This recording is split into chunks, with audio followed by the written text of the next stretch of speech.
अस्सलाम वालेकुम। आज मैं आपके साथ शेयर कर रही हूँ दही चना चाट। और इसे बनाना तो बहुत आसान है लेकिन टेस्टी बहुत बनती है, सबको पसंद भी आती है। ख़ास तौर पे रमज़ानुल मुबारक के महीने में तो इफ्तारी के लिए दिलकश और बहुत ही टेस्टी किस्म की ये चाट बनकर तैयार होती है, हर कोई पसंद करता है। तो साथ में मैंने रिंग्स वाले पकोड़े बनाए हैं और साथ में आलू के पकोड़े बनाए हैं और इनका भी मिलाप जो है वो ज़बरदस्त होता है। तो बहरहाल मैं आपके साथ शेयर करूंगी चना चाट। चलें जी स्टार्ट करते हैं। मैंने सारी चीज़ें पहले से रेडी की हुई हैं। एक बाउल मैंने बॉईल किए हुए चने इसमें ऐड कर दिए हैं और साथ में बॉईल किए हुए आलू कट करके इसमें ऐड कर दिए हैं। साथ में मैंने एक प्याज चॉप करके डाल दिया है और एक टमाटर चॉप किया था लेकिन आधा टमाटर मैं इसमें चॉप किया हुआ ऐड करूँगी। साथ में धनिया डाल दिया है फ्रेश और इसमें स्पाइसेस में मैंने इसमें डाल दिया है ब्लैक नमक, काला नमक और काली मिर्च और साथ में सुरख मिर्च पाउडर, ज़ीरा पाउडर, 1 चम्मच इसमें चाट मसाला पाउडर ऐड कर दिया है।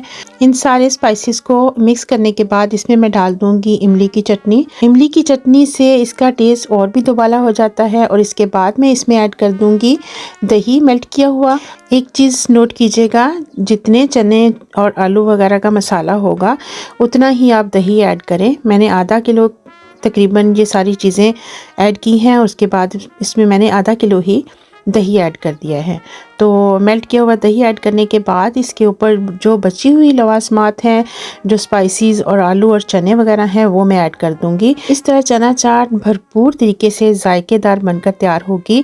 तो मैं इसमें बाकी के जो चने हैं वो डाल दूंगी ऊपर और साथ में आलू भी और टमाटर और धनिया और सारी चीज़ें जितनी भी मैंने थोड़ी थोड़ी बचाई थी वो इसमें प्याज वगैरह ऐड कर दिए हैं। साथ में चटनी ऐड कर दी है मैंने आलू बुखारे और इमली की।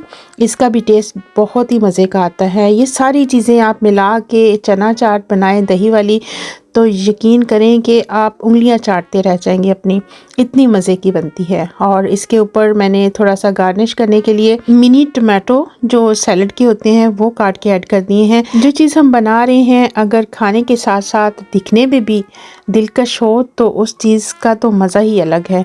तो इसके ऊपर भी मैंने डाल दिया है सारा मसाले जात ऐड करने के बाद चाट मसाला और हमारी चाट बिल्कुल रेडी है। बस आपने इसको थोड़ा सा स्टे देना है तकरीबन 15 से 20 मिनट के लिए, ताकि जितना दही और चीज़ें हैं ये सारी नीचे तक जो मसाला जात हैं चने और आलूओं का मसाला जो बना हुआ है उसके अंदर जज्ब हो जाए। आप देख रहे हैं दही आहिस्ता आहिस्ता सारी चीज़ों में मिक्स हो रहा है।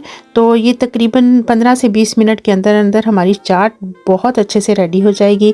तो बस रोज़े से इफ्तारी से थोड़ी देर पहले आप बनाएं तो आपकी चना चाट इतनी मज़े की बनेगी कि आप याद करेंगे और बार बार बनाएंगे।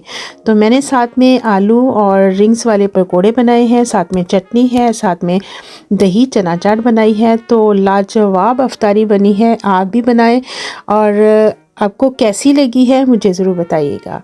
आप देख सकते हैं कि हमारी जो चना चाट वाली डिश है कितनी खूबसूरत लग रही है और टेस्ट में भी लाजवाब है।